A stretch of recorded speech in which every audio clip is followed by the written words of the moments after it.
Humans love stories. My family loves a particular story. I'm not sure if you figured it out by this point in the service. But because we live on a lovely little planet, third from the sun, and after experiencing so many mornings, noons, and nights, we start expecting beginnings, middles, and endings. Not only do we see it in our days, we see it in our seasons, our years, and in our lives. When we remember sections of our lives, or when we share special moments, ooh, unexpected dance tune. Zip it back a sentence. It's all good. When we remember sections of our lives, or when we share special moments through anecdotes with others, we usually use that narrative structure, beginning, middle, and end. We love stories. Joseph Campbell noticed that pattern in his study of mythology with pretty specific stages that he mapped out in a theory he called the hero's journey. Well, I read his book, A Hero with 1,000 Faces, when I was 18. So perhaps it's not too unusual that my mind returned there when I learned my son, who's turning 18 next month, and I would be up here today, reflecting on the revelations that have come from the trials of growing up and the spiritual transitions of our time here at First Unitarian. So, we'll start with the briefest of overviews of Campbell's hero's journey. His beginning starts with a hero starting off in an ordinary world. Like Luke on Tatooine. And the hero lives happily and ordinarily until being called to an adventure. This is something important enough to remove a hero from that ordinary world. Help me, Obi-Wan Kenobi. You're my only hope. Of course, leaving everything that you've ever known can be a bit scary. So sometimes there's a refusal of the quest. Luke had a litany. There's too much work to do. He's going to be in trouble with Uncle Owen. It's such a long way from here, and there's nothing he can do about it. And because, where's the story if the hero doesn't accept the call, the hero advances to her or his journey. Uncle Owen and Aunt Beru don't really need Luke anymore, and there is that evil empire to battle. Well, now the hero is ready to start the adventure. She, or he, just needs a few things. A mentor. Obi-Wan. A talisman. Lightsaber. And allies. A scruffy-looking nerf herder and a walking carpet. I mean, Han and Chewie, and of course Leia. Oh, and the droids nobody's looking for. And now we're past the beginning and ready to move to the middle of our theory. Story. There's usually a threshold that the hero crosses on way to the adventure.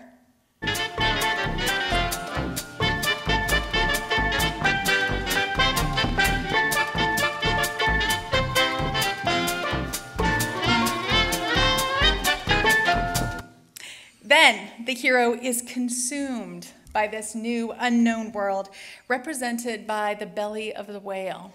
Remember the trash compactor? What a wonderful smell you've discovered, Your Highness. There's something alive in here. And after escaping the belly of the whale, the hero faces an arduous road of trials. A room of stormtroopers, a grappling hook in a pit, and that famous meeting between Obi-Wan and Darth Vader. Doesn't end well. Then there is the supreme ordeal. This represents finally facing the epitome of the struggle that sent the hero off on his adventure in the first place. Luke flying down the Death Star trench. Kaboom. And now we're ready for the end of our narrative structure. There's usually a reward. Shiny medals for everyone. And a return home. This is where the hero shares the gifts picked up on the hero's journey back with the ordinary world. Luke brought victory and has a new family in the Rebel Alliance. When the heroes come back, they bring with them the strengths that they've honed, the lessons that they've learned, and the insights that they've gleaned. They use these gifts to move differently in the world. Through the hero's journey, they have been transformed, and that transformation helps to change the world for the better. That's what makes them heroes. The hero's journey is a transition that happens in the life of all people and is about learning and growing in the face of a new world. Whether it's a personal journey or if you're saving the galaxy from a giant floating space station. And as yet, we have not been called to battle Darth Vader. So our journey is a smaller one. And while we wouldn't usually consider ourselves heroes, we can apply what we've learned from our heroes, from stories, to better understand the narrative that we're living. So, our spiritual journey started into Unitarian Universalism about 13 years ago, when this guy was 4 and a little shorter. I brought him to this church where downstairs he made bath salts to raise money to buy a goat for a family in a developing nation, while I was upstairs listening to a sermon on feminist interpretations of fairy tales. This was definitely the threshold for my ordinary world, where I was raised as a Southern Baptist childhood and a First Christian adolescence. My mom was looking for a spiritual home for her family. Her call to this adventure was an internal one. But we crossed the threshold at the same time. There was the refusal of the call. We didn't come back for a couple of years. Well, there was too much work to do with the master's degree, and it's really a lot of trouble trying to get this kid out of bed, and it was such a long way. Well, I accepted the call when my mom said, "You're gonna come of age whether you want to or not." And I joined COA, the program where kids go through lessons with facilitators and mentors and establish their own beliefs. In coming of age, I had a mentor who was a lovely fellow who only showed up a couple of times. Luckily, for me, one of the facilitators, Harvey Harrison, stepped up and helped me with articulating my own beliefs. Whenever kids would go sit with our mentors to discuss what we believe about our lives, the universe, and everything, whenever I would state something, Harvey would ask the why question. It really made me think about what I believe instead of just repeating what I had heard from other people. And I really had to formulate my own beliefs. And I learned quite a bit from Harvey, too, when I became a facilitator in COA 2 years later, because Keegan asked me to volunteer so that he could be a junior facilitator at the same time. My first time in a room with 30 middle school students was a bit daunting. I'm sure you can imagine. If you can't, come facilitate COA with us. But Harvey reminded me to see the beauty in unexpected growth. And that can be found anywhere if you choose to look for it. At the end of COA, each student received a walking stick, a type of talisman. It represented a connection between the mentor and the mentee, between the individual and the congregation, as we continued our journey.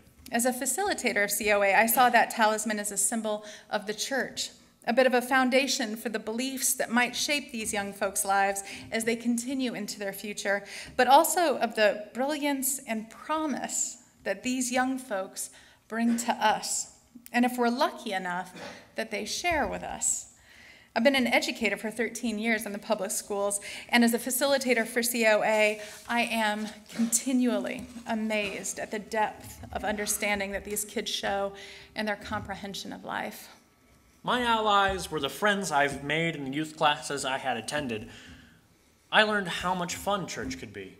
And I've had amazing allies too, friends that have definitely showed how fun this church can be. But what I love the most about my friends here is that they lovingly can remind me of when I've stepped out of line. I remember a time when all of the facilitators at COA were meeting at Edong, a Vietnamese restaurant, to evaluate the program that year and to look for ways to improve our work. In my experience as a teacher, if my students needed resources, it took a direct and rather assertive request to administration with a full and heartfelt explanation of why we needed these materials to get what my classroom needed. I tried this approach with Tracy Beck, our religious education director.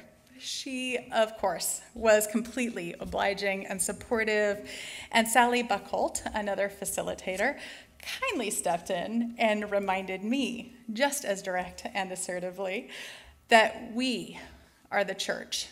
And if there are resources we need, we as the church need to find them. First Unitarian isn't a system of hierarchies that doled out limited resources.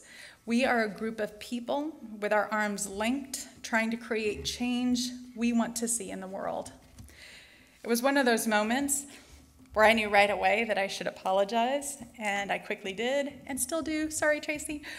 But it was also one of those glorious moments where I knew I had friends and allies that loved me enough to remind me of our highest expectations for each other and to hold me to it.